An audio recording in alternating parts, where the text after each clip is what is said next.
So what is up, everybody? Bobby here, the Nintendo Guru. Time for the whole breakdown, talking stuff that we do at the beginnings of the show to thank the wonderful people that got us here and are making us better each and every single day that we do this. Hopefully, you guys are enjoying what we're doing. But we want to give a quick thanks to our Platinum Executive Producer, Cory Hicks, Gold Executive Producer, Sheldon Benedict, our Executive Producers, non-gentlemen, Nick Milicia, Joel Brooks, James Johnson, Jesse Armstrong, Glauco Schaffer, David Ray, Michael Drummie, Brendan Myers, Aaron Doherty. Thank you guys so much. And everybody else. We got a bunch of producers, a bunch of Discord level people. Like, without all of you guys, top to bottom, this doesn't happen. It means the world to us that you guys support us over on patreon.com/make us better. Let's start the show.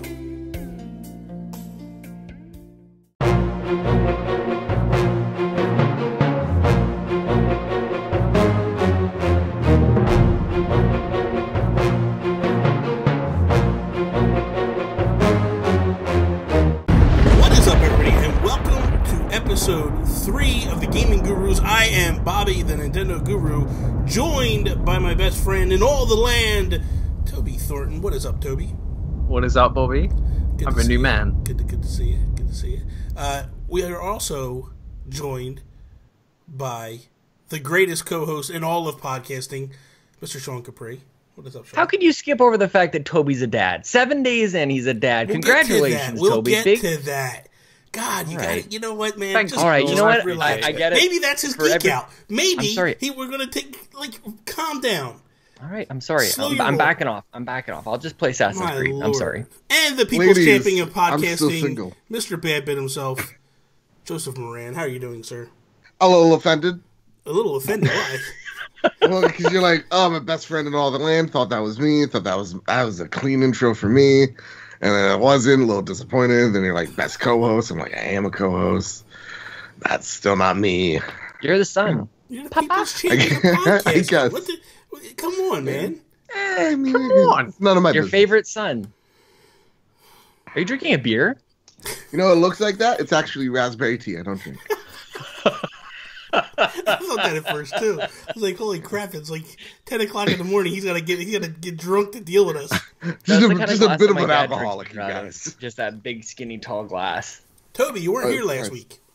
No, I wasn't. Why not, man? Explain yourself. We made specific rules that you were not allowed to have a baby on Sundays. Look, she came when she wanted to. It wasn't planned. We had planned for her to come on Tuesday. Oops, baby, is that what you're saying? No, I'm just saying that the planned cesarean was on this Tuesday, but she said no, I'm coming on Sunday, so that's the day she came. How is Zelda doing? Her name's not Zelda, Bobby. Her name is Zelda. We've changed it to Zelda because you may have changed it. Joseph and I have shipped this whole relationship thing. We're okay. All right. Was it Link? Some people would consider it a little creepy and off-putting, but I think it's meant to be. Yeah, it's meant to be. Like, Link will travel the seas, Wind Waker style. We're going to get him a little red boat with a lion head on it and stuff. Oh my God, send him over to... It sounds dangerous, but yeah. Not now. It's older, man. Oh, no, I'm thinking we ship him off as soon as possible, ASAP. 5 years old. Yeah. Sean's like, okay, Link... Travel the seas. Wait, isn't that how? No, I love my son. Him and his little paddle. He'll do it. Yeah. He has the blood of a Capri in him. He'll be able to do it, no problem. He'll make it. It's no big deal. I'll give him a weekend tops. He'll make it. Are you a natural sailor, Sean? Or my dad is actually. We do have. My dad has built a sailboat. Really? With his bare hands, man. Wow, it's insane. That's really cool. Yeah, we used to have like 3 sailboats around the house. He was a racer. We've got great pictures of him. I'll send you guys a picture of him racing. It's impressive, man. This is what happens. 4 years old, little Link goes over to Grandpa, and he's like, hey, I need you to build me this boat. We need the Red Lion boat. And then next thing you know, he builds it, and he's off to sea. It'll be more like He'll just like find himself just stranded and be like, I need a couple planks to build a raft, and that's it. It'll be much less elaborate. In a puddle. He's out back in the backyard with a puddle with Charlie pulling him. Exactly. Oh, God. So, congratulations. Charlie's flying around. Thank you, Bobby. I was. What's the name of your daughter? Zelda. Oh, is it legitimately Zelda? Yeah, no, it's not. because Bobby's like, oh, he named it after me. It's Bobby, and I'm like, that. Yeah, I mean, what Bobby a name was, to give a daughter. Yeah, but, Bobby wanted me to call her like Bobberina or something. No, Bobby. or like Paulina. Roberta. I want you to call her Roberta, Stevana, Yeah. Pauls. Oh, that was it. Yeah.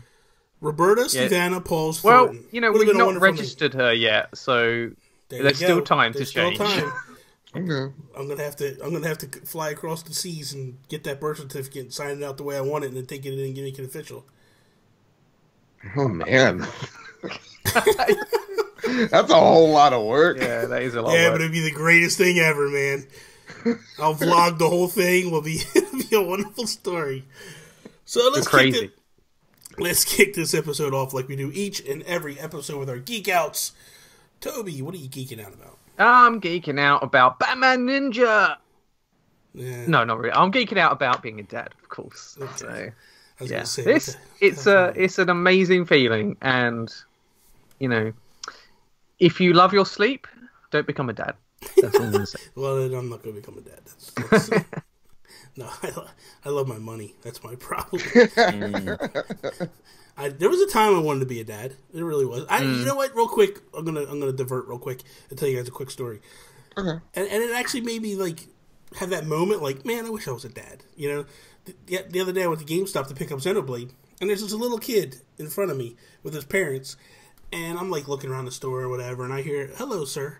And I look down, it's this little boy, and I'm like, "Hey, man, how you doing?" Next thing I know, man, he like gives me a hug and stuff, and I'm like, Oh, oh my god, Maybe that was your son. maybe it was, maybe it was. well, I would say, don't let your children hug strangers. Well, that's that's one especially thing. When they look like you, Bobby. You know what, man? Stop it. That's nuts.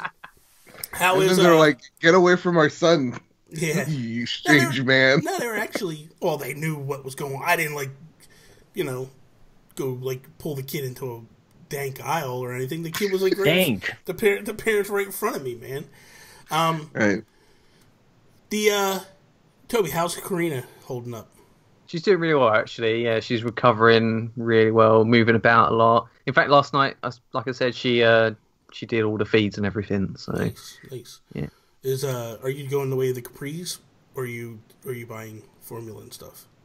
we're doing a bit of both at the moment. Okay. That's kind of cool. Saves a little money. Mm. Sean, I wanted to ask you real quick. Yeah, let's talk about babies. Yeah, why not? Does Chelsea have difficulty with that, or is that is it simple? Because I've heard stories at the beginning. At the beginning, it's hard. It's one of those things you're just like, why don't you just eat? But sometimes, babies sometimes need a little help. Also, this is a weird thing. You know that little connector at the bottom of your tongue, underneath. Yeah. When you're born, sometimes it's like, everybody's touching it right now. You did it. Yeah. Sometimes when you're born, it hasn't separated fully. You kind of it's keeping your tongue from sticking out, so you can't do this. So it makes it hard for them to latch on. And Link, it's called tongue tied, and that happened to Link. So the first couple of days were really bad. He couldn't get anything because his tongue was stuck in his mouth. So they actually take little scissors and they snip it. Oh, they snip that little. Yep. So that's a fun experience. Yeah, I bet. But once that happened, then he was a little bit better. Yeah. But yeah, he had a tough. It was like a 4-hand operation for a little while there, if you can imagine. I had to drop his jaw down and then get his hands out of the way. And Chelsea's there with her stuff. But now it's good. I think the PC way is bosom. I think is the nice way to say it. The bosom. I thought that counted for both. Yeah. That was generally. I don't know. I'm talking on my ass. Don't you put out Congratulations, both of them Toby. when I'm you're so doing happy it? I for don't you, know how Thank you, Sean. anything works. Sean. Is Eevee? Is there a reference? I was trying to see if there was a Zelda reference or something. There you go. No, it's not a Pokemon reference either. It's just Eevee. We just like the name. So. I love it. See, It follows my no S's and no more than 2 syllables rule. Yeah. Names can't end in S. I'm going to It's too fight hard for for people. Ray when when I get a kid. Because I I want a daughter. I want a son. Why? I can't. Because boys, I don't know. I'm a boy. I know what I've been up to.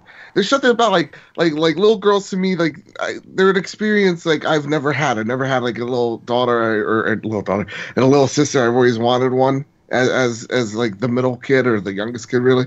And so it's just something I always want. And they're always so adorable. I like the little hair. When a boy plays with his little pee-pee pin. when you're changing him, it's hilarious.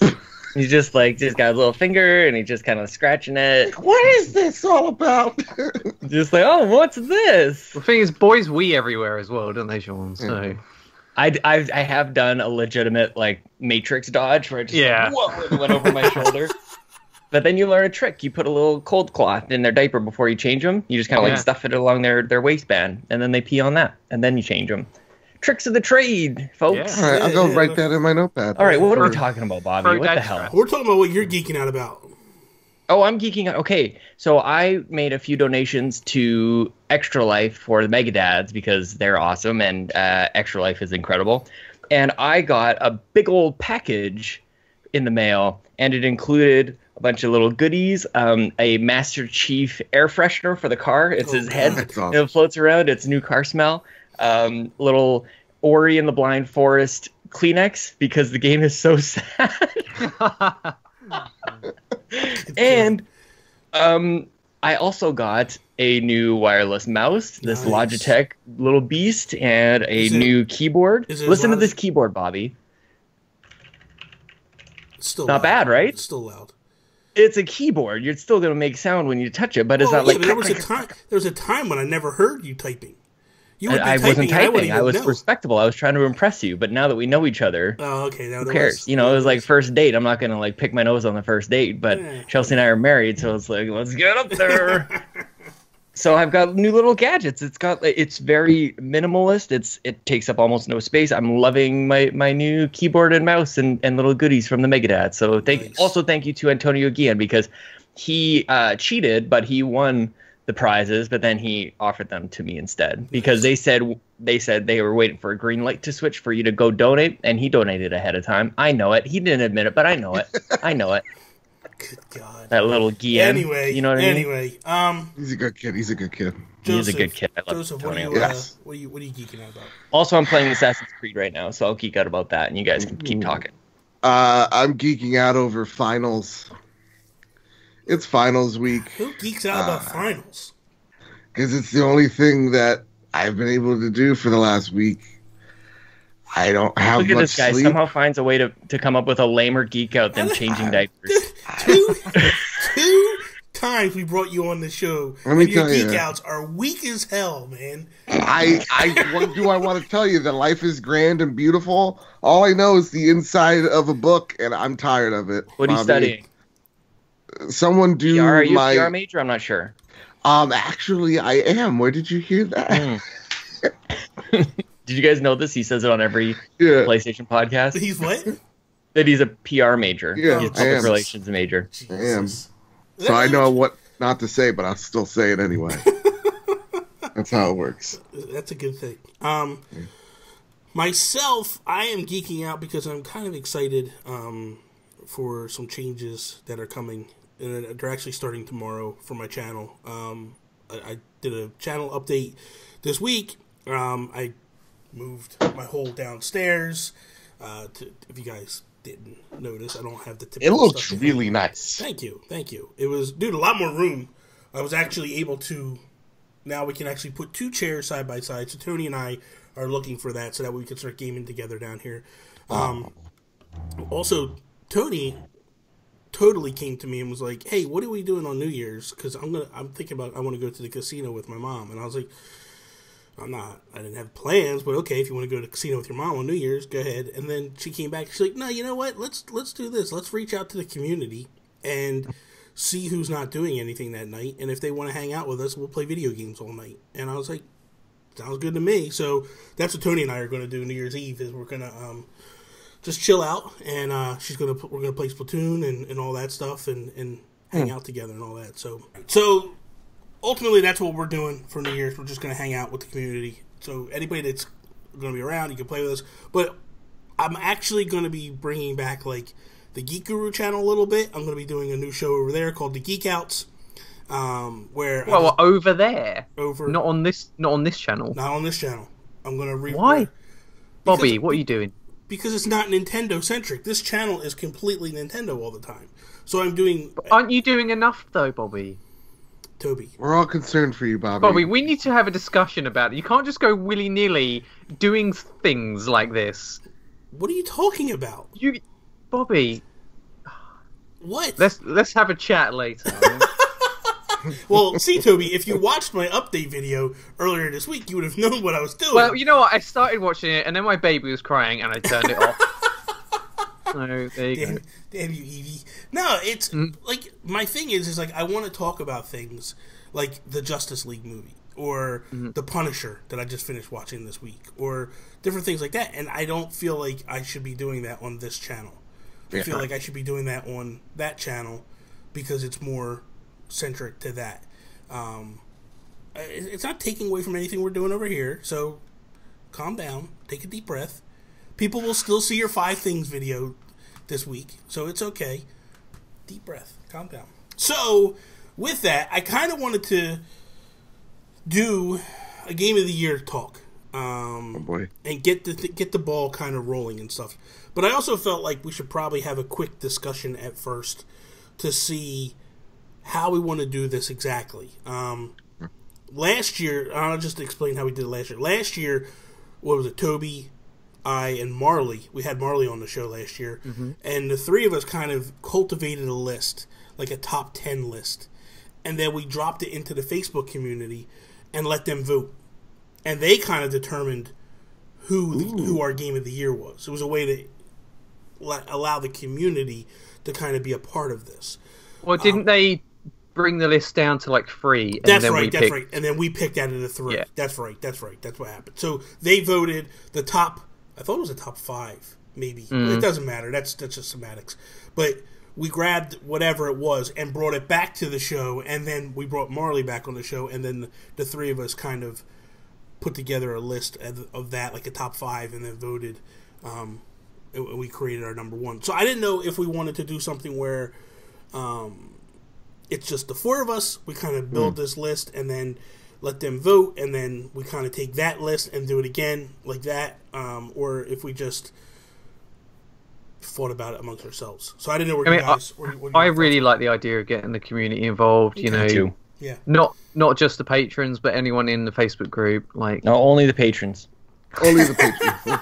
I'm just kidding. I'm totally kidding. And yeah, so like I think we have I don't know how we'll whittle it down between us to start off with, but if we have like a list of 10 games, like you say, and then or like 2 games each maybe, and then I asked everybody to bring 5 games if they could. I mean, I've got 5, but there's going to be crossover. Well, anyway, of course, there's going to be crossover. I've got 6. Okay, I got, and then 4 that I need to play still. I have. I'm just trying to bug Bobby. Yeah, and I have 3, so that's fine. So you can make up for that. And not on Nintendo Switch. Do it? Yours?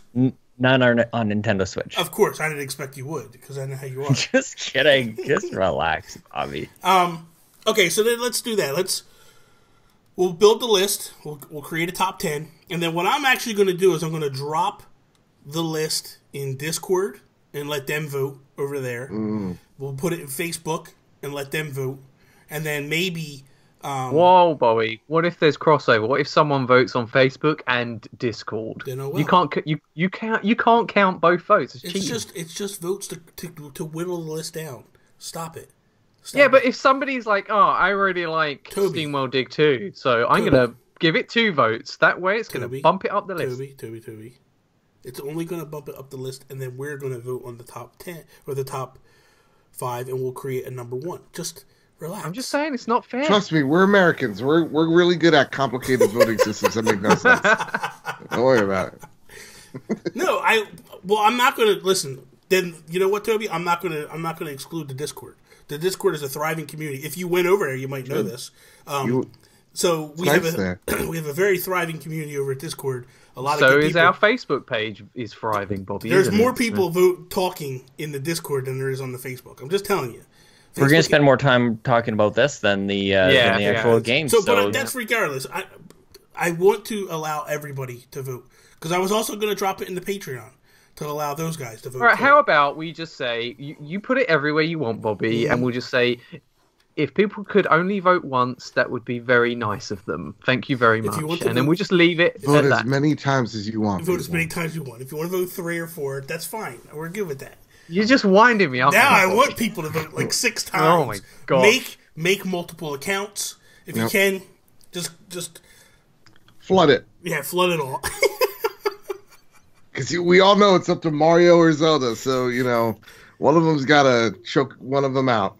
As we Guys, say I just here. got on a sailboat on Assassin's Creed, and this is amazing. Would you stop it? Fight a crocodile. I did. Here's- I got here's- all of its hard armor. It's amazing. This game is so good, you guys. So before I need to give it one more chance. I'm sorry. So before we jump into like what we brought to the list, I kind of wanted to grab because this week is the actual Game Awards, and I wanted to discuss that a little bit. I wanted to see what you guys felt about who they nominated, and if you guys agreed or disagreed. Disagree. With the nominations across the Totally disagree. So, I only know 3 of them. No, 4 of them. What's the? Okay, let's do this. So It's Persona 5. I knew. So let's start with that. Persona 5. Yeah. Who has played Persona 5? Okay. In your opinions, Yeah. do you feel like this is a Game of the Year caliber game, or? Honestly, I don't play JRPGs.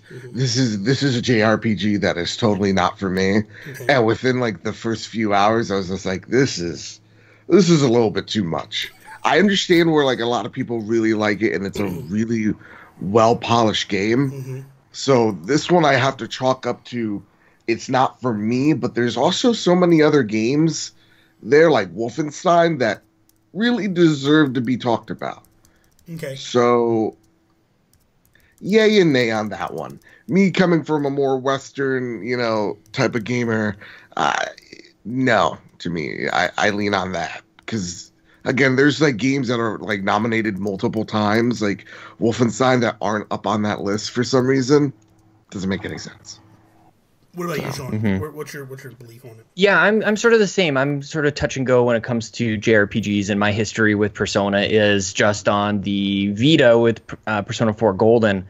And this was just, for me personally, this is a case of the game being on the wrong system. I don't really want to sit on my couch and play a 100-hour game. That's just not what's happening. So, but I think that if you're going to have like a wide representation of different genres in the best game category, then this is probably the correct one to have in terms, like, if you're going to have a JRPG on there, this is probably the one to have. Yeah. I'm not really the authority to say that, but that's kind of what I'm hearing. I'd like to hear from people in the community, though, like what other JRPGs they played that maybe they think should also be there. But this is a beefy meat, like, it's a huge game, and there's no denying the style and the character.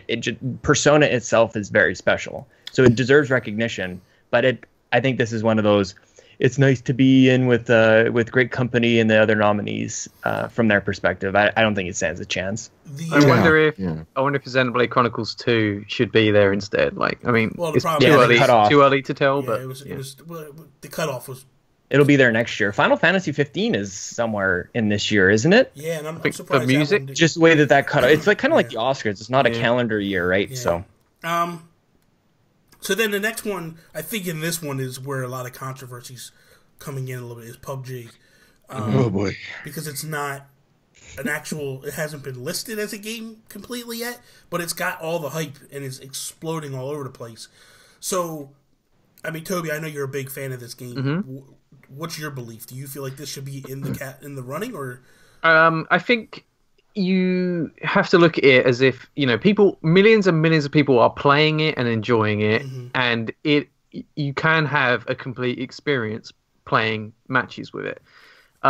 It's one of those games that's going to get updated over time anyway, like Minecraft, right? Minecraft had an official release date, but it's had so many things added onto it since. It's almost a completely different game. And I think that's going to happen with PUBG. So I don't think there's any point in time that you can say that this game is complete. So you might as well just say right now is when you can submit it, But if you do submit it this year, then it can't be on next year's list. I agreed. Yep. I agree completely with that. And then we get Horizon. And I feel like the final 3, Horizon, Zelda, Mario, I think there's really no dispute amongst anybody. Like, these games were being called as, before they even released, that these are probably going to be the Game of the Year's contenders going across the board. So I completely agreed when I saw the list of, like, Horizon and Breath of the Wild and Odyssey all getting their due. So I'm kind of okay with that. Me personally, I just feel like PUBG has so much hype behind it I just don't see how you leave it off the list. Like, granted, it's Do you think it'll win? What's that? Do you think there's a chance? Do you think there's a world that wins? I think there's a good chance, man, because, dude, the hype levels are so through the roof. And you got to remember, the fans are voting on this, and it's got a huge fan base. Like, there's millions and millions of people playing it and watching it. Like, Toby hasn't, I believe you haven't played it yet, right? No, played it yet. Yeah, but it comes out December 12th. Yeah, but these guys all watch it, you know? And here's the thing, like, this is where I feel like this is where people are kind of not really taking it serious. Here's a guy like Toby who's never really been on the Xbox bandwagon, and him and his two friends went and bought Xboxes for this game. Mm-hmm. You know what I mean? So, number one, I feel like Xbox needs to make that an exclusive and not even play games. Like, lock it in if you can. Mm-hmm. And then, two, it's like, that shows the power of this game. That, like, here's guys that only play console games that are just like, we want to play this, we're going to go buy this now. And didn't even, like, bought the console, like, what, 6-7 months before the thing even launched? Yeah. Just because they announced it as a, you know, as a timed exclusive for the Xbox. That's huge, you know? So, I feel like, it's definitely, I think it's a sleeper hit. And I feel like this is one that could shock people because everybody's looking at it. Like, let's be honest, right now, the front runners are Zelda, Mario, Horizon. And I think in that order. Yeah, and that's what people are just like, these are the games. These are the games that are going to win. So if a game like PUBG just slips in there, people are going to be like, how? Yeah. How did this happen? You know, so I wouldn't be surprised if it happens. I actually think the opposite, to be honest with you. Because I think there's so many people going, wait, why is it here? That I hear echoed along the internet more than, oh, this makes sense. Like, I actually don't think it's going to win. But I think it being nominated, to me, again, insults other better games that are out there. And I'm not here to, like, trash on PUBG or anything. Like, I've played it. I get the appeal of it. But the game isn't finished. The game is buggy. And when we're talking about the best game of 2017, it's not a reflect of what is the popular opinion, right? Of what everybody likes at the time. It's kind of like the Oscars, right? Oh, did everybody see, you know, I guess what would be like Moonlight when that was in theaters? No. Right? It didn't earn big. Do you think they'll give it to PUBG and then they'll say they got the wrong envelope and then give it to you? I pray to God, because my whole thing is just because it's insanely popular doesn't mean anything. Here's the thing you got to remember. This is an award show, and they need eyes on the award show. So they're going to put the popular stuff because they want people to tune in and watch it. Oh, yeah. And they Man, that's a good point. Yeah. Well, it's not, also, you're going to have people tuning in because it's such an outrageous pick, right? Out of left field pick. But here's the thing, Joseph. I disagree with that. I feel like it's not that outrageous. When you look at it, like, the idea is to get eyeballs on it. There is a huge fan base for PUBG. So what a better way to get people in watching your show than to grab the game they love and throw it up there. It doesn't matter if that could be the case. Yeah, I mean, come on. There's a lot of times you look at, like, award ceremonies. That's all it's about. It's just about getting people there. Like, why do they announce, like, certain performers going to be at a thing? It has nothing to do with the awards. That has nothing to do with the awards. It's so people can. Same thing with this. Like, they announce Nintendo is going to be there. Oh, we're going to announce a couple of new games and stuff. And it's like, they know they're going to get the Nintendo fan base to watch. Isn't there a new PUBG level that's being debuted there? There's a new map. Yeah, it's going to be the sand one. So it's all good that point, stuff. man. So Tatooine. Here's the thing. we gotta do a cutoff here. So two things. One, I don't know, and I probably should have said this in the chat prior to this, but I kind of wanted to do two categories this year. We could do the second category like in a couple weeks or whatever, but I kind of want to do like an indie game of the year and then a game of the year. Nice. So my idea would be and the reason why I wish I would have said it, because I have a feeling Toby probably threw a couple indie games on his game of the year because I know him so well.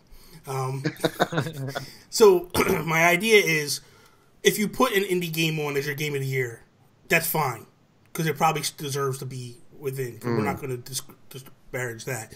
But then in a couple weeks we'll come back and we'll do something with, an actual game, an indie game of the year. But cutoff dates. we just want to go January to November as our games. Yep. Like that. End of November. What's that? I mean, whatever we managed to play. And like November 30th. Yeah. The end of November. Obviously, and then and then we'll go with that. So like anything in December is disqualified. It doesn't count for this year. So hang on, that's a shame because like you should go from December last year to November 30th. This Okay, year. well we can go December last year, but I have a feeling that nobody put a game on from December last year. But that's fine. Whatever. If you did, that's fine. I'm just saying for next year, I want to make sure Xenoblade gets Dead Rising 4. Listen, I might not even be Was it really in December? Yeah. Toby, I might not even be around next year, so just calm down. Is there something you want to announce? Yeah. Like, you never know, man. Like, hey.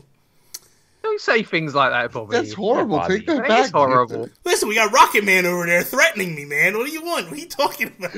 It's Rocket Man. Yeah, he's Rocket Man, Bobby. North Korea. Oh, jeez. Oh, God. Anyway. You tried so hard to be his friend, you guys.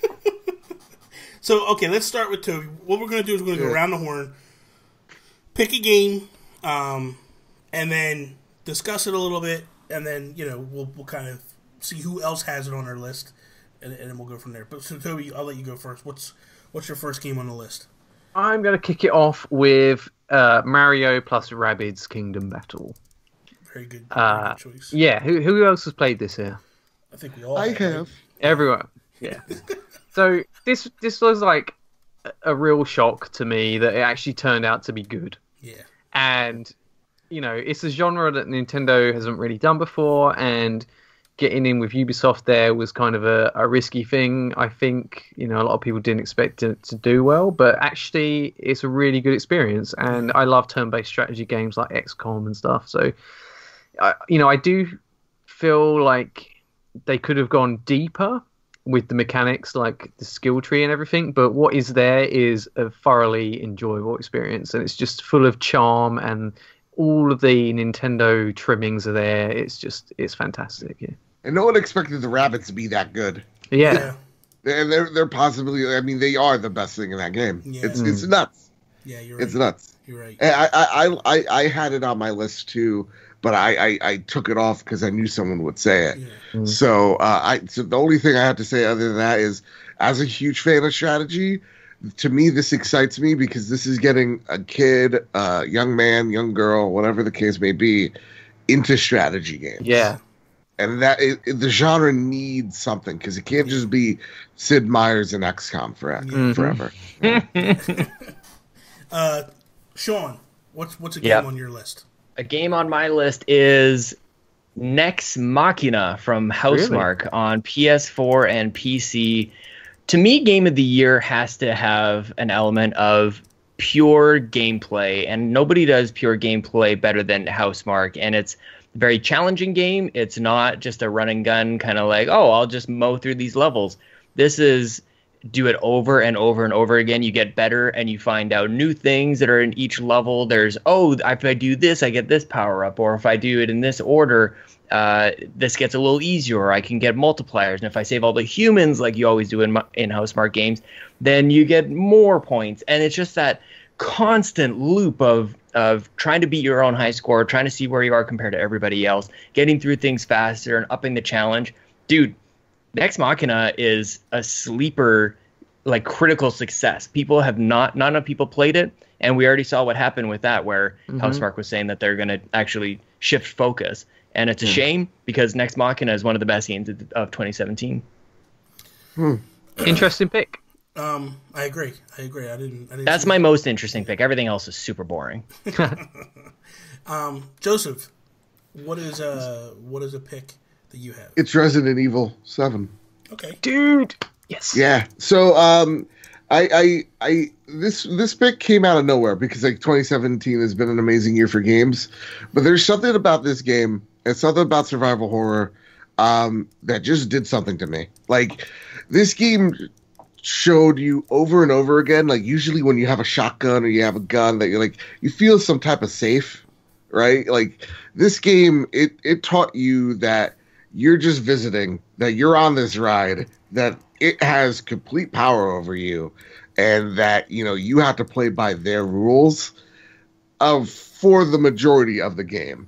And when it's those 2/3, when it's possibly even the best hour of your life, like or hour of gameplay, because it's just teaching you so well of how in control the game is. And that's what I really love from it. Like, it'll take your guns away. There are things in there that cannot be killed. Like, it is awesome. Yeah. And this is my first ever Resident Evil game. Really? Wow. Yeah. I was never a big Resident Evil guy, and never really saw the appeal, and this game hooked me. I like it. Yeah, I mean, it's a fantastic game, and you can tell that it's designed with VR as its sole sort of design ethos, you know, because everything that happens to you in this game is designed to be effective in VR, and it's all the better for it. Even when you're not playing in VR, it is so immersive and cool. Like, there's things that happen to you like early on in that game that I can imagine if you were wearing a headset, then you would be freaking out like big time. And that's what's so good about this game as a survival horror game, because over the years Resident Evil has kind of plateaued in what it's doing with horror as a genre. But this game, I feel like they're pushing it forward in a different direction. And everyone was scared that first person would ruin Resident Evil, but I think that this is like something new and interesting, and I think it works really well. Yeah. I feel like too VR. It's one of the games this year that kind of flipped VR on its ear and was just like, this is the way to play this game. Because a lot of people that I listened to on podcasts that were talking about this game on VR were talking about like how immersive it was and how scary it was and all that stuff. So just I couldn't play it. There's no way, man. In VR? Or? I actually couldn't do It'd be VR so terrifying. That's what I mean. Yeah. Well, thank you guys. I appreciate you guys saving Zelda for me. For me, the first game is Breath of the Wild. I feel like as a lifelong Nintendo fan, as a lifelong Zelda fan, Nintendo was able to do something totally different with this game and surprise us. Basically, just turn this whole genre right on its ear and just totally was like, "Hey guys, this is what you think it's going to be. We're going this way." I mean, we knew for 4 years of delays that it was coming. We didn't know when. But ultimately, for me, I feel like the fact that this is probably Nintendo's first true open-world game, and the amount of glitches and issues with it were, like, non-existent. They had one major issue, which was a frame rate drop that lasted about 2 weeks. And then they did a patch, and it totally due to Wi-Fi. Yeah, due to Wi-Fi, which blew me away because that's just crazy to think like that's what it is. But it's amazing to see that, like, one thing that Toby said to me that really like opened my eyes was like, you walk into a house and it doesn't like cut frame. You walk in a house and it's fluid, and then you go into a cave and it's fluid, and it's not these cuts. The only major cuts are like when you go into a shrine. Or when you go into, like, if you fast travel or something like that. So I felt like they handled this pretty damn near as perfectly as they could. Obviously, there's some nitpicking issues that people have with it. There's some issues that people take with it, like they felt like the shrine should have been bigger, or but it had true dungeons, or they felt like in the early goings the weapons just broke too easily. But at the end of the day, like, all those complaints, people dropped hundreds of hours into this game. And everybody that played it all said a lot of the same things. Like, it was gorgeous, breathtaking, just the fact of, like, how immersive the world was, and the attention to detail. Like, you would go into certain areas and find stuff from other Zeldas, or, you know, like when you go into the castle and you're searching for books and stuff, and it's like you're seeing diaries, and it opens up some more storyline and all that. It's like they really handled this pretty good for me, anyway. So that's what I have to say about it. Anybody else want to chime in? Or well, I think we're probably all in agreement, aren't we? Okay. Yeah. Shut your face. We're not even gonna deal with you. You're not going to rain on my parade. Toby, what's your next game, Toby? Let's go SteamWorld Dig 2. Okay. So this is the indie game on my list, Bobby. You were right. I had an indie on there. I know you too well.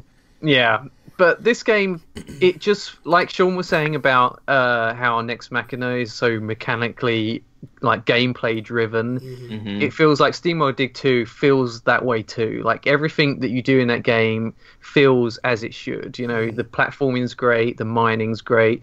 The combat, you know, I guess the combat could be deeper, but it's not really a combat game, you know. It's more of an exploration sort of game. And, you know, I just feel like they took what was so great about the first game and they expanded it in all different directions, and none of it feels unnecessary. Yeah. You know, everything that you do, like when you get the upgrades and everything, it all feels so great. So yeah, the one thing that I'll say, because you guys all know how big of a Image and Form in SteamWorld. You ever played this game, Bobby? Never played it. Never played a game in the genre. I feel like all the complaints in the first game, they went and corrected in this game. And just like when you have the warp pipes, I'll just call them warp pipes, but the basically the steam pipes where you're going to go in and it takes you right to the top level. Like that was a complaint. Like a lot of people had. Like if you would mine down, get a bunch of stuff, and then you have to get back to the top, and you have to work your way all the way back to the top. You don't have to do that in this one. You know, you find these little checkpoints per se, and it's like you can zip around the world, and it made it really nice. Because I feel like it's a somewhat short game. I beat it, I believe, in 9 hours, 10 hours the first time I played it through, and I think that's average. You know, but if you go for all the collectibles, it opens it up to a much bigger game. But the thing of it is I feel like if they took them fast travels out, this game would have been a 30, 40-hour game. Because, but it wouldn't have been any good, Bobby. No, like, I agree. Don't get me wrong. I totally agree. I'm not taking that away. I'm just saying that, like, for people that might have been like, oh, this game was a little too small, too quick. I don't believe so, though, Bobby. I don't think anyone would be thinking that, because not only is the game fantastic from start to finish, is streamlined as it should be, it's a real good price as well. You know, it's not like a $60 game, so people shouldn't be expecting 20, 40 hours. I did see people talking about time. Those people are crazy. Well, that's the internet. What do you expect? Yeah, I mean, see what it's so great. They expanded on the original in every way. They did exactly what a good sequel should be. Exactly. And just made it great. Sean, what's up for you? What's your next one? I realized that actually I didn't really talk about games that I have yet to play and that will be off of my list, but I would like to, like I'm getting at by the end of the year. First one is Assassin's Creed. Persona 5 I'd like to play a little bit more, but I'm not sure if I'm going to get to. Neo on PS4, Nier Automata, and Wolfenstein 2 are all games that I bought them on Black Friday in case nobody gets them for me for Christmas. So I will play them no matter what. I have a backup plan. But those are games that are sort of like in the conversation, I think, for Game of the Year. In case people are wondering why they're not there, it's just because I haven't got to them yet. So I kind of want to, and maybe some of these games are higher up than they should be because of that. So I just wanted to put that in there, Mr. Bobby. I have a few games that are going to upset Joseph, but I'll leave those until later. Okay. I will jump on the indie. Why would they upset me? They're going to really, you're not going to like it at all. I'll jump on the indie train and say Cuphead is absolutely deserving of consideration for Game of the Year. One of the most original games, the game that everybody thought was in development hell, that, you know, expectations we should keep low because Xbox is in trouble, and you shouldn't really think of this game to potentially save or turn around the exclusive problem. And I don't think that it necessarily did, but I think it exceeded almost everybody's expectations. Again, gameplay is first and foremost with this one. Very challenging, but despite its challenges, it invited you back in with its crazy, just what are these characters even doing? Just plucking their little lasers out and the variety of guns. You can customize your attack strategy on the bosses depending on what works for you, or what maybe there probably is like a right way. And I love that. It seems very unassuming because of the cartooniness of it all, but this is a deep game, and it's a great callback to the games that we all grew up on. And for all these reasons, Bobby, Game of the Year 2017. You see what I'm doing, guys? By the way, 1 and 2 picks, I'm not saying, man, it had this problem or blah blah blah. No excuses. I don't know why you guys do it when you're talking about the best games of the year. The thing is, Sean, Cuphead does have a problem. So that's up to you guys to bring it up. I don't want. I'm pitching it as the best game of the year. I'm just saying, Sean, that you have to take in consideration that it's only on Xbox. Cuphead's difficulty is holding it back. Absolutely not. I totally think that's what disagree. Makes it. That's what I hate when people say that there needs to be like an easy mode to things. If this is the way they had it in mind, let them have it in mind. You know what I'm saying? I still think that game would be thoroughly enjoyable if they just had a difficulty mode where you could just dial it back a little bit. There's an easy mode. You don't earn anything. Right, you can't get to the true final boss. Exactly. Well, Toby, I would like to say to you is you might not want to play games in the NES era then, because that's I don't like NES games very much. We didn't have sissy mode back then. You know what I mean? Like. But you know what? Like, it's hard, but it's not impossible. And the way that, and Alex Van Aken from OK Beast and Pixel Pulse Radio did an amazing video you guys should check out over on their YouTube channel of what makes it interesting and what makes it difficult is that the way that they change up the patterns from the bosses is so intelligent. Like, this game is way deeper than anybody really gives it credit for. And I love that Alex kind of went that extra mile on his video. Really, really good game. I actually got a Cuphead shirt. I was going to wear it today, but I didn't want Yes, merchandise. I think that game. The flamethrower. Cuphead the lunchbox. All right, Yodel, calm down. It is to me a game that goes back and forth when it comes to platformer this year. That I actually dance between this or Mario, because the thing that Cuphead I think has over all these games this year. Is that this game will last. Like, art style, music-wise, it will always look that good. Yeah. And I think no matter what game you're looking at, even Wind Waker aged, I think this game is timeless. And I think what they wanted to do, I think they executed it so well with a team of like 2 people. It's insane what they were able to accomplish. And I want more. Like, seriously, loved it. Like, the music in this game is amazing. I think it should win Best Soundtrack, too, in that category or whatever. Best Music or Best Original Score, whatever it's called. And I think that, I'm sorry, like, I'm going to just say it right here. As much as I enjoyed Mario Odyssey, I think Mario Odyssey is going to steal that from Cuphead. Because I think it's an original soundtrack. What's that? I wouldn't be mad either way. Oh, yeah. Like I get it. Yeah, no, like I get it too. It's like it's kind of like the Star Wars soundtrack of video games, right? But for me, I'm like Cuphead does like all these really original but like really catchy songs that like are in your head, probably because you're playing that level over and over again. But nonetheless, it's in your head. Joseph, what's your next game on the list? So since like you threw out Zelda, like just throwing it out there, I'm going to talk about the true game of the year. This is my game of the year, and it wasn't my game of the year until just recently, and that is Horizon Zero Dawn.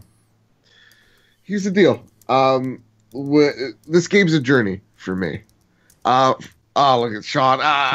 You hated on me. No, here's the deal. I love Horizon, but when I played it the first time, I couldn't get into it. Just like how, Sean, you couldn't get into it.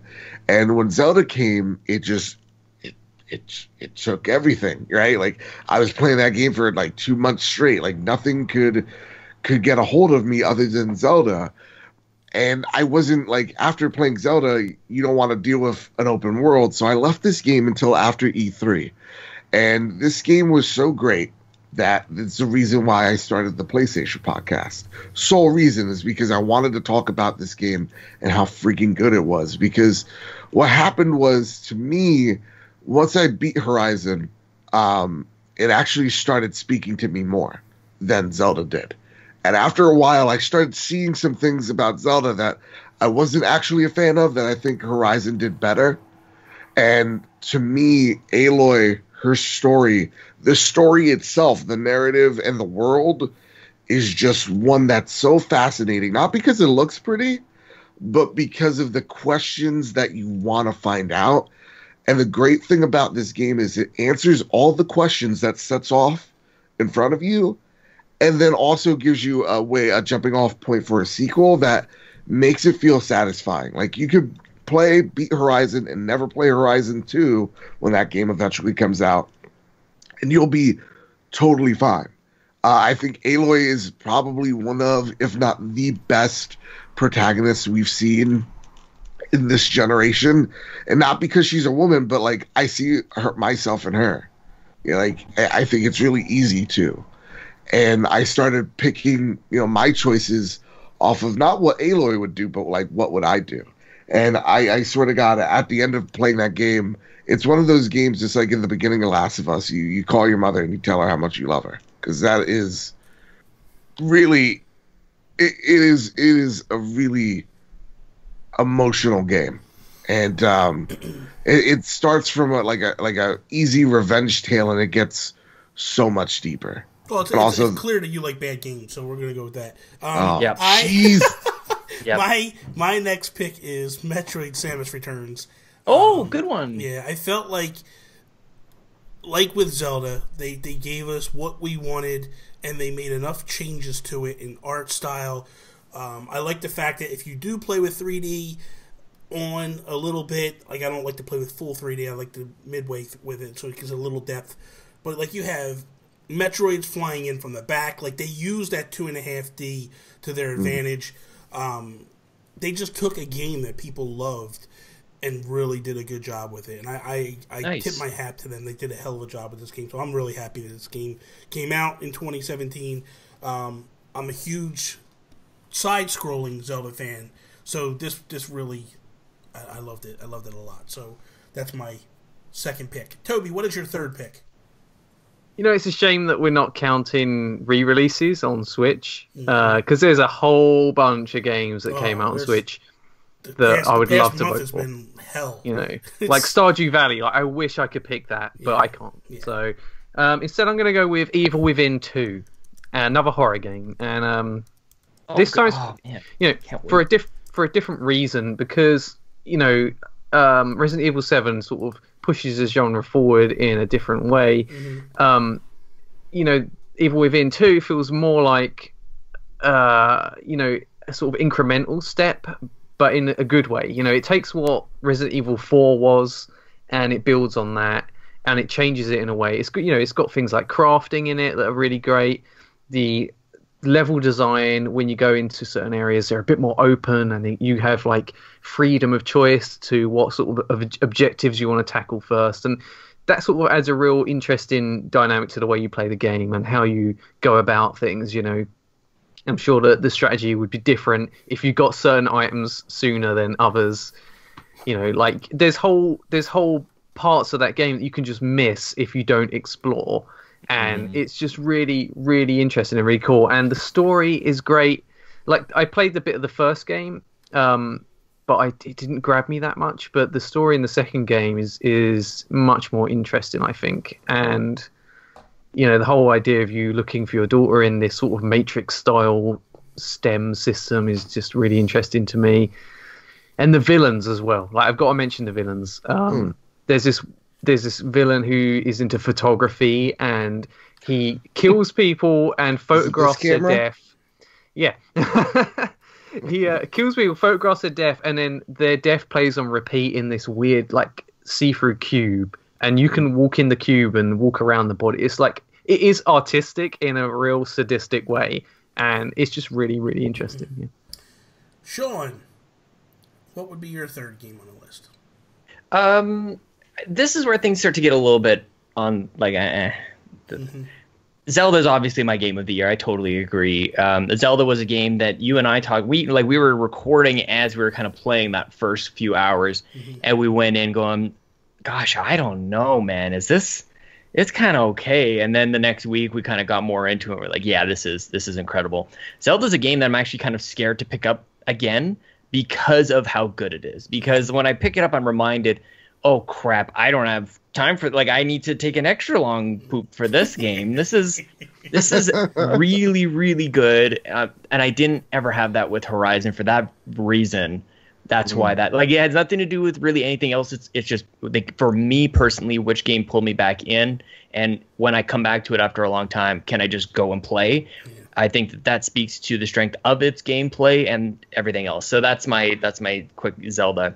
You know, that's weird because I had the complete opposite. Yeah. I try to go back to Zelda and I just can't. Yeah. Oh man, it's just like you just wander around. And you're like, oh yeah, I gotta go kill these guardians and go find this goddamn weapons breaking. And the smartest thing they did was add on that the hero's path or the whatever it is, so you can see where you've been and where you haven't been, and that kind of just gave a whole new dynamic to it. Anyways, that I don't know if that counts as part of the game. If you count that as part of your consideration, because it's DLC, probably not. So, okay, a couple boring ones. I'll throw out a shout out to Shadow of War real quick, and this is where I really just upset Joseph. Yeah, but are we? No, you're not. Because I was actually thinking about putting it on. These are my picks. This is still the best five games I played. But I wouldn't suggest for a moment that this should win the game of the year. But this is one of the best games. This is basically us giving our nominees and what we think should be in consideration. That's all this is. Doesn't mean that this is what we're going to pick. This is just where our heads are the direction we're going. So Shadow of War, what makes you... I've heard some bad things about this, but and the reason why I say that is because, and I'm going to ask you to clarify a little bit, but I was listening to Fireside Chat with Steimer and Colin Moriarty, and she kind of like was not a fan of it, and she liked Shadow of Mordor. So where do you feel like this is good compared to... Right, so let me give some context here. I'm the kind of guy who doesn't let some of like inconsistencies with like story or canon or things like that kind of get in the way of my fun with the game. So Halo 5, the story is really terrible. It didn't hit me until I actually finished the game where I'm like, wait a minute, those commercials were flat out lies. And it didn't hit me because I was so enthralled with the gameplay. I thought like that, like especially was just so much fun, the gameplay, the gunplay and everything else.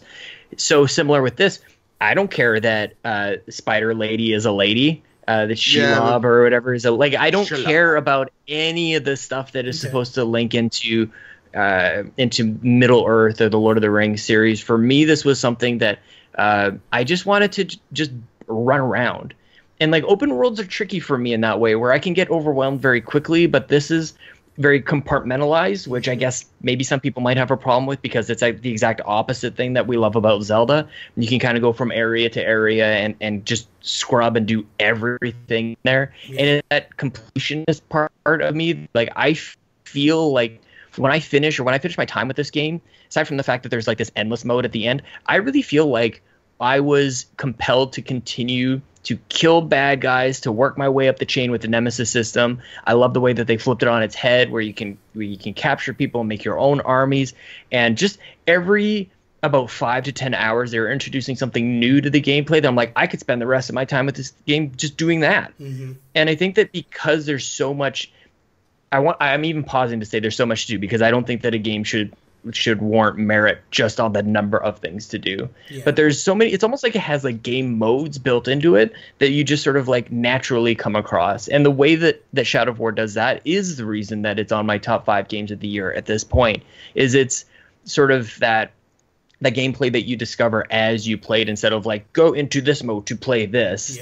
I'm going to go siege this whatever the kingdom and go take over this giant building with my with the best orcs that I could scrounge up for my army. I thought that was so cool. The little strategy involved. You could choose different benefit and perks that you bring guys that like smash on the walls, or maybe you get special archers and things. Shadow of War is way better than people give it credit for, and it's just muddled, unfortunately, by the nasty microtransaction stuff. Joseph. I agree. That game is fantastic. Like gameplay wise, fantastic. Story and like visuals, like everybody except you look really sick. Like that's my only like thing like that I actually, besides the microtransactions. Can I just say 2017 was a rough year for facial animations? Like games are really, even Assassin's Creed I'm playing, it's just like, why do you guys even bother? Like it's just not even close. It's everybody so looks bad. Like they have the flu. It's just like dead eyes. God, Joseph, my face is tired. What is your third game? I'll throw it in here because nobody else said it. Mario Odyssey. Not on my top 5. Honest to God, I loved this game. I thought it was great. The ending makes this game really great. Not the best Mario, like everybody's saying it is. I think I know what a reigning endorsement, but I really think in a few years the hype's gonna kind of die down because the one thing I think what happened was I got this game late, so everybody was singing its praises and like making it feel like it was, I think, something more than it was. And when I played it, I was like, guys, it's a Mario game. I didn't understand it, but the reason why I put it on my list is because of the end. Is because of wow. like that ending to me is so good that it puts it on this list. Other than like, there's nothing wrong with this game. It's just a Mario game. And I see. Okay, I feel like I'm thinking in Sean's mind, and I feel like I need to swoop in here a little bit. I think you're underselling it completely. I feel like the things that they did on this game are phenomenal. You know, like they basically, in some weird fashion, they were like, "Here, drop into this world," and it's an open world in this world, and it's like you're going to go to all these different worlds, you're going to do all these different things. The mechanics, the thing you're saying is like, "Oh, well, it's a Mario game." They do something that is so special that no other company does. Is they nail the mechanics of Mario, game in, game out. You never have to question how spot on the jumps are, the moving is, everything. Like Nintendo does that right, and that is something. I think New Donk City really shows how this game is different. Oh, dude, the game is crazy. Like every time you go to a different world, it's like you're taking on different mechanics and doing different things. Dude, there's people that have said that if you don't learn all the jump mechanics, you can't get to certain places to get certain definitely, and all this stuff. Like they just crush it and knock it out of the park with this game. And then the fact of like when you beat the game, there's just more to do. Like it's not like, hey, like I was talking about when Toby and I first did it. Like I beat the game in 9 hours. But then I was like, "Holy crap, dude! It hasn't even been the tip of the iceberg yet. There's still so much more I can do." Now, I've stopped playing, and I didn't stop playing because I didn't like the game. I stopped playing because there's so many other games out there I got to get caught up on and start playing. So I feel like, but Mario is a game that I will come back to time and time again, and it is so well done that it is just a crime that a company can continue to do this time and again without flawlessly.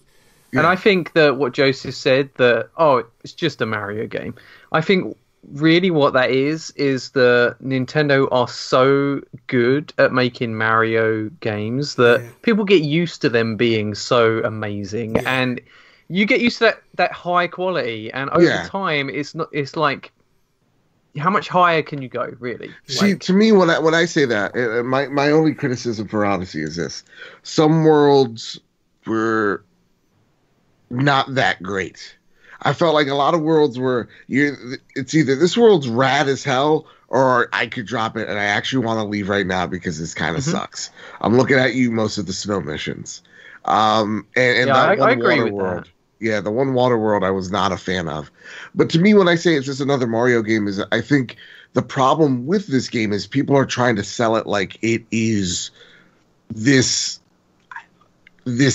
thing, like this massive, like, oh my God, you think you love Mario? This one's the best one ever made. And I'm just like, calm down though, because if I want to fall in love with Mario, you're overselling me, because what I'm experiencing is, it's a Mario game and it's fantastic, but Mario 64 is still better. Like, I'm like, this isn't the best Mario. I don't know how anyone can say that Mario 64 is better. Like, I will. Absolutely not. Because to me, this game is the best mechanical Mario game. Right? Like, I think it does the best on all the levels. But when you're saying that this is the best Mario game, and to me, in my head, like spending hundreds of hours, 121 stars, in N64, you're trying to battle my nostalgia, and I think this game wasn't able to. Nostalgia is a powerful thing, yeah. Yeah, and that's the thing, is like, it's the best Mario. It's not my favorite one though. Yeah, well, that's two different things, Cappy. Yeah, I loved Cappy though. Cappy was fun. The transformations. Sorry, Sean. I'm sorry. No, you go ahead. the transformations are such a key thing to this game being good. Like, there's no other game where you can go into a level and suddenly there are 5 sort of different things that you can become that completely change how you navigate a level. Especially the what was it? The pterodactyl that you get to become. Yeah. I mean, that's not one of my favorites, but so much fun. But like, there's just so many different ways of playing the game that it's amazing that Nintendo have all these ideas and they can make them work so well. Yeah. For me, my third game is Splatoon 2. I forgot that came out. Yeah, man. I feel like what this game did, I love this game so much. Dude, I put so many hours into this game. It is insane. Like, my most played Switch game by far. The community, it pulled so many people together. Like, I have so many This is friends the game of the year for your channel. Yes. Well, like, if that was a thing, like, this is the award that gets, because definitely. It took me from where I was to where I am now. Big time. It engulfed us. Like, dude, we were sitting there on stream.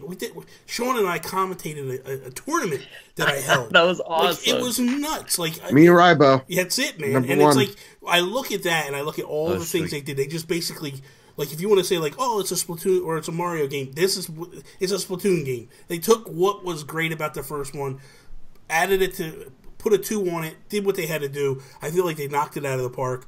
It continues to get better and better week in, week out as the new additions keep coming in. They keep adding weapons and maps and all that stuff. They really did a hell of a job with this game. Yeah. So that God, I love this game so much. I do too. Seriously, I think I have like over 200 hours in it, and it's just like, now you talking about it, kind of want to go and play some more. Tell you what, the latest update, unreal, dude. Yeah. Unreal. Changing weapons now in between matches and all that. Like, you can actually do that now? Yeah, man. Dude, it's crazy, dude. It's crazy. So, what I want to do now is, because we've all listed 3 games, and we're really, like, up against the clock here. What I would rather do is, at this point, is I want to do, I'll go to Toby, Sean, Joseph, and then myself. Just list your games. We got to flow here and get the thing going. So don't go into long detail. Just list your games, because I feel like these are the games that aren't even probably our game of the years anyway. But we're going to nominate them or whatever. So I want to keep the pace going a little bit. So Toby, what are your next 2 games that you nominate? Well, all of my games have been nominated already. So okay. So then, Sean, do you have anything extra that you would add to this list? Yeah, I've got 2 games, and they're just my bro shooter games on my Xbox, man. I got Destiny 2, and I got Call of Duty World War II. Both games. I considered Call of Duty. Call of Duty is excellent, guys, and I didn't think that I wanted a World War. I'm sorry? Did you beat the single player? Single player is amazing. Single player is very, very good. And these are 2 games, again, just really quickly, Bobby. Mm-hmm. We cannot, it's similar to your point about Mario, we cannot forget that these are the best of the best shooters. No games play better than these games when it comes to shooting. And the multiplayer is really great. Everything about them is awesome. They're just so good and so popular and so common that we forget that they're the top tier. These are what developers strive towards. Especially Destiny 2 on the PC is nuts. It's awesome. Really good games.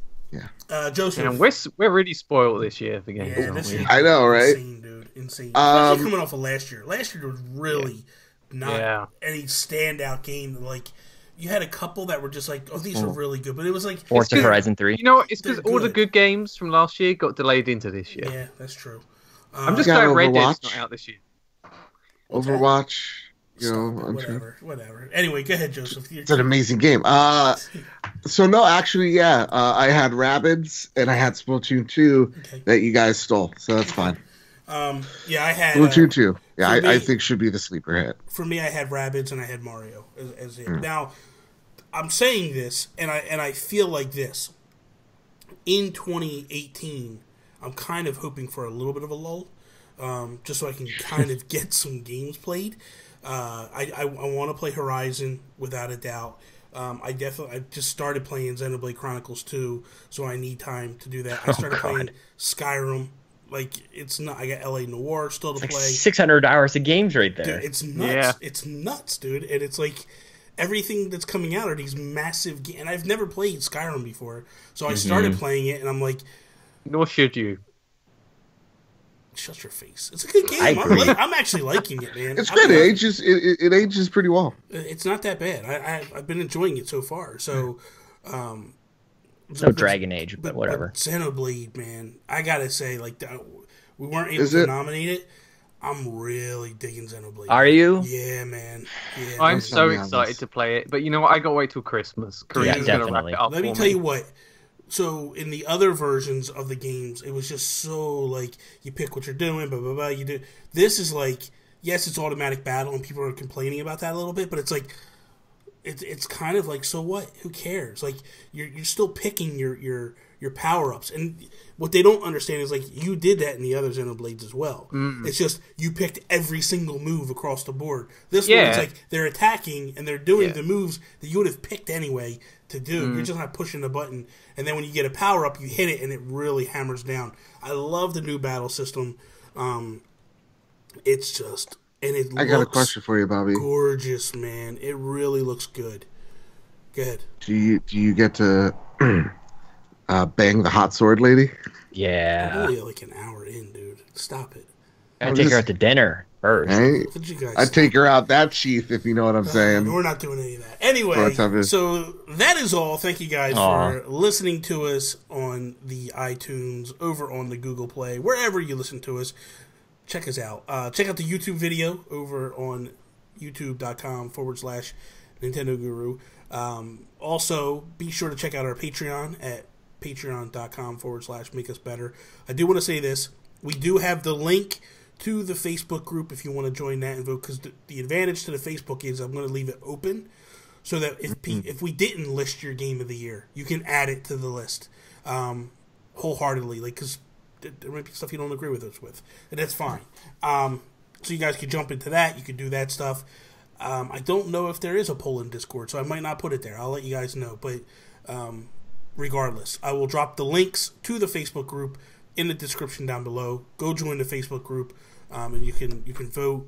And so that is all. You can follow Toby over on the Twitters at Toby's_take. You can follow Sean Capri, Sean like Connery, Capri like the pants. I'm gonna put the votes all across the board now. We're gonna put it on Twitter too. Just to Bobby, right? Mailing your votes at the start, right? I'm gonna point at you, right? Email votes in.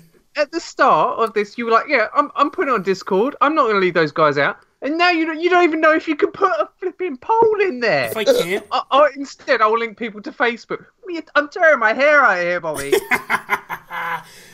You can follow Mr. Joseph Moran at Mr.